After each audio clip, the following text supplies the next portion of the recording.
We live in a country where we are blessed beyond belief. We got food. I don't know if y'all noticed, but that's like one of my favorites.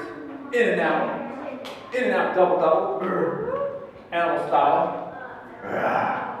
And then we have tons of clothes. We have tons of shoes. We have a nice home where it keeps us warm, and if it's raining, it doesn't get us wet. We've got toys and games. Hello, kitty. We also have abilities. How many people here play soccer? Look at all those hands. And then baseball.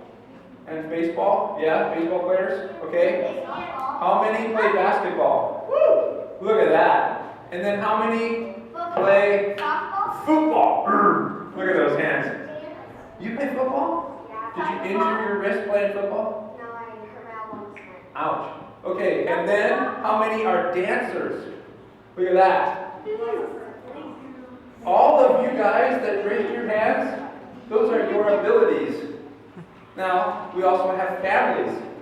Our moms and dads, they make dinner for us, they wash our clothes, they take us to school. How many are thankful for God? Look at those hands. Those are wonderful hands. And then here is one of the best gifts we've ever been given, Jesus. Because we have Jesus, we have hope. We have life with God. How often do we say it? Next slide. The problem is not very often. Not very often. When I was a kid, my mom always used to say something after she would give me something. If I would say, "Ooh, can I have, a glass of milk," or whatever, she'd say, "What do you say?" "I like milk." Is that what I say? And then we'd go get an ice cream, and she'd say, "What do you say?" "My favorite flavor is mint chip."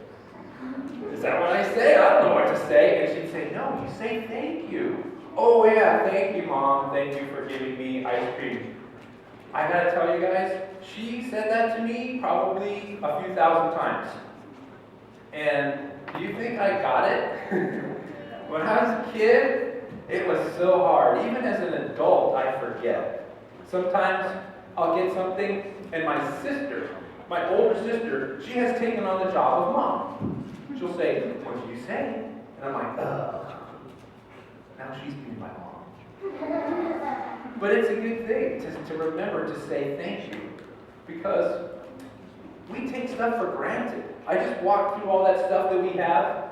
How many of you guys sponsor a child in Africa or India or Indonesia? Now, do you guys remember a few months ago, we did a thing where we bought shoes for the kids? Did you guys see that? Well, they showed some pictures of what some of the children were wearing for shoes. Did you guys see any of those? Anybody see what those shoes look like? No. Well, guess what? Their shoes had no cover over the front. Their toes were sticking out. That's the kind of shoes they have. And in some cases, because they only have a size, 2 sizes too small for them, they cut the back of the shoe off. So if you want to run with those shoes, they're going to fly right off. That's the only pair of shoes they have. And they live in, if you really have it good, they live in a tin can, basically.